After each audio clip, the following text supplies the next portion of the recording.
This is GB303 MIDI.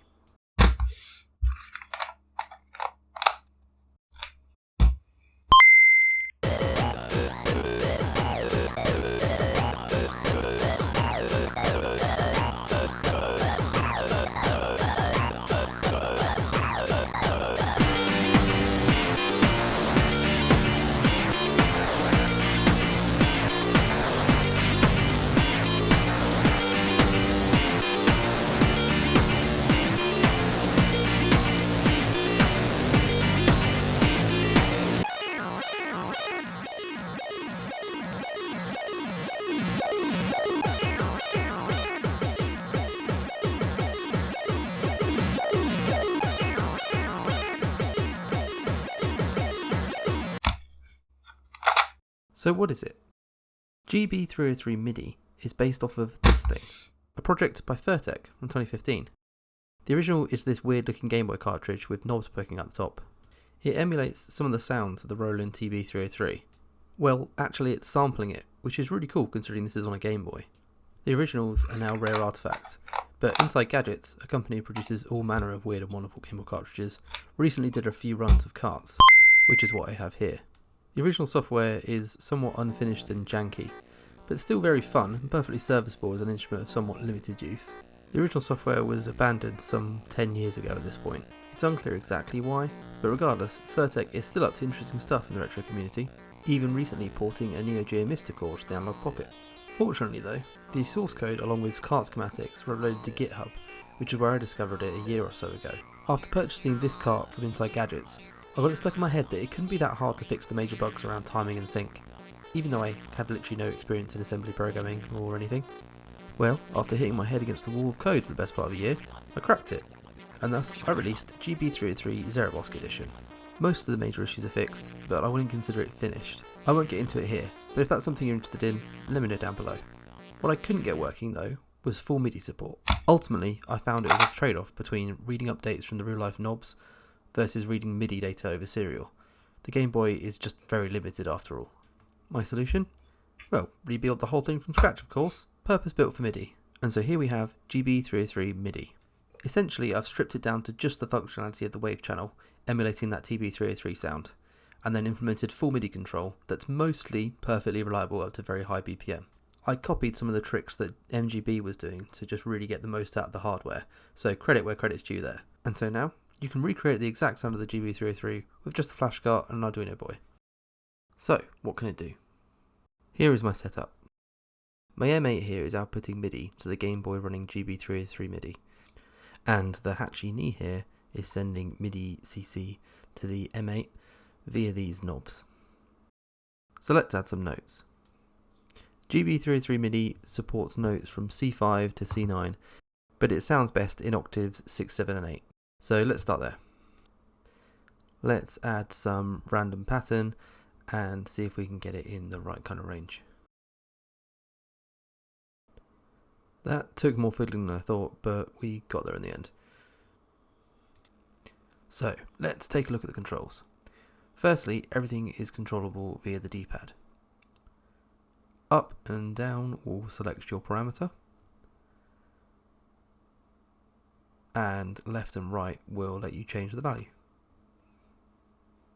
This is usable in a pinch, but it's really intended that you control this thing with a MIDI controller or a tracker or something that can send MIDI CC. So let's start with the most iconic controls first, Cutoff and Resonance. Cutoff is controlled by CT74 and it has 96 discrete states.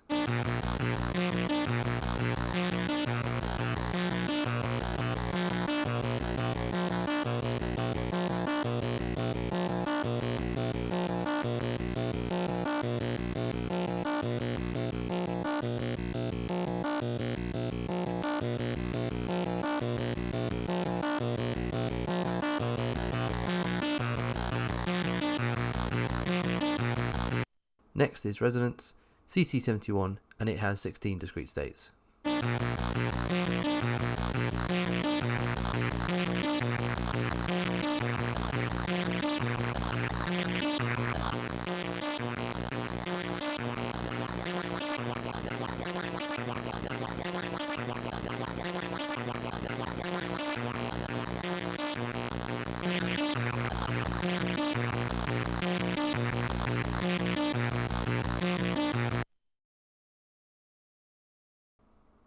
Next up we have the two wave types, square and triangle.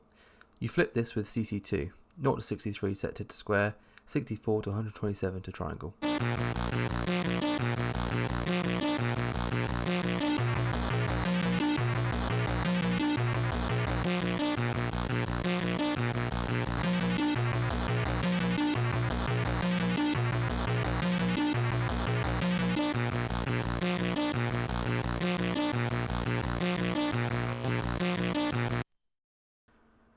You can also apply an accent to the sound, flipped by CC1, and again 0 to 63 for off, 64 to 127 for on.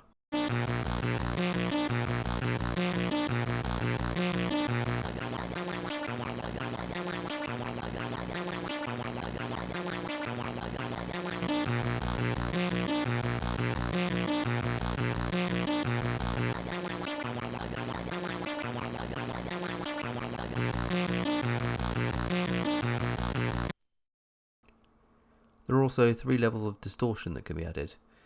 This is set with CC3, 0 to 42 for off, 43 to 85 for soft distortion, and 86 to 127 for hard distortion.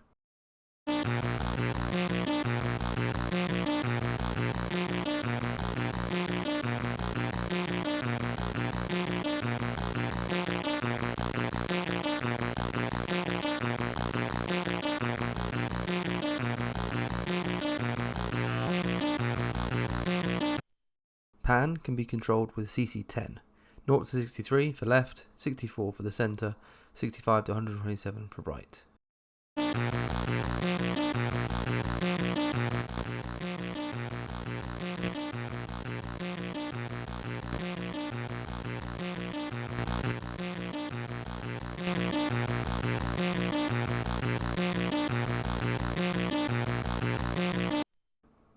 Finally, we have Portamento, or note slide. CC5 sets the speed, values 0 to 127, 0 is the same as setting it to off. You also have 2 different modes controlled by CC65, fixed duration versus fixed speed. Fixed duration means the time it takes to slide from one note to the other is the same regardless of what note it is, whereas a fixed speed means it varies depending on how distant the notes are from each other. Note that this means depending on what Portamento mode you're in, it changes what the Portamento speed does. So for fixed duration, Portamento's speed is the number of Gameboy frames it waits between each note slide. So for a speed of 60 in fixed duration mode, that roughly translates to 60 Gameboy frames between notes, and the Gameboy runs at roughly 60 FPS, so that's roughly 1 second, so you can extrapolate from there. For fixed speed, it's the number of note steps it will take between each frame instead. Essentially, this means the controls are reversed. So let's demo it. On the M8, we're going to have to delete these instrument retriggers just so that we can hear the effect.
As you can see, it can take a little bit of dialing in to get it to sound good.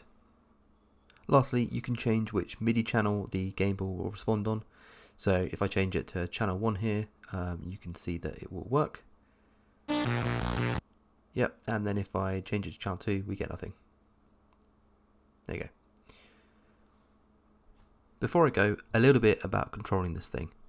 So MIDI data comes in through the link port, and you can do this in two ways that I'm aware of. A traditional Arduinoboy in MGB mode. This sends full MIDI data sent to the Arduinoboy to the Gameboy. You can build one of these if you have some soldering experience. I've got one built internally into this Gameboy here with hardware TRS jacks. But you can pick up a pre-made one in a variety of form factors from my friend over at Hobby Shop, along with a physical copy of GB303 MIDI if you're interested. I can't recommend his chiptune gear enough. Links in the description. Right, so we've got power going to the Arduinoboy. The Arduinoboy is in MGB mode. We've got MIDI TRS going from the Arduino to the M8, and we've got the link cable going to the Gameboy, and the Hatch Unique controls the M8.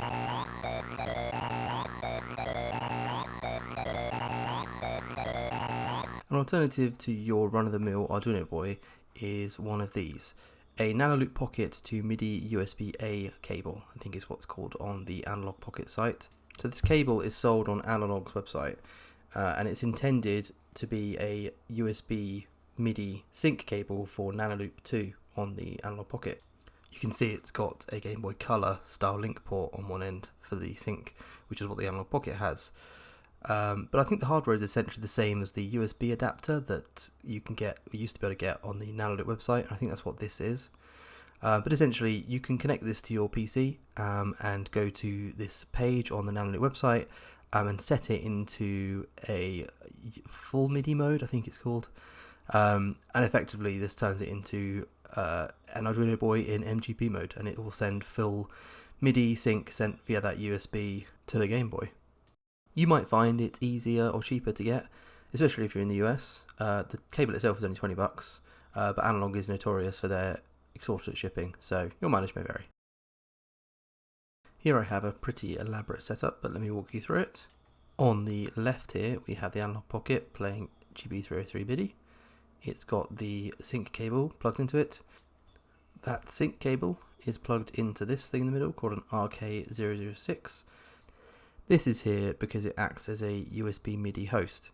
So you can connect 3.5mm jacks to this for MIDI, and then this cable up here is where you plug in the sync cable so that thing can act as a USB host. That is an important note. This cable does not support USB hosting, so you need something to host the MIDI. That would normally be a PC, but I'm obviously using this in a doorless setup here. Lastly, the M8 here is sending MIDI via its 3.5mm jacks into the RK006, which is acting as the host, and then that forwards on all MIDI into the Game Boy. So that's your full MIDI chain. So here it is in action to prove it.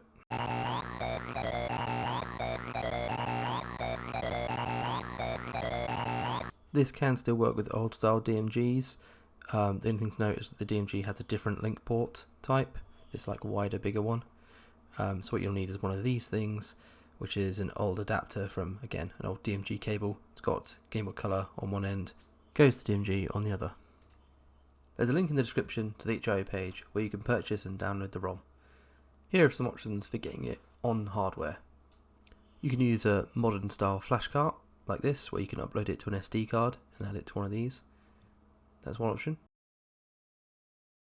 Alternatively, if you have something like this, the GBX cart rewritable, you can hook this up to your PC and it lets you burn your own cartridges.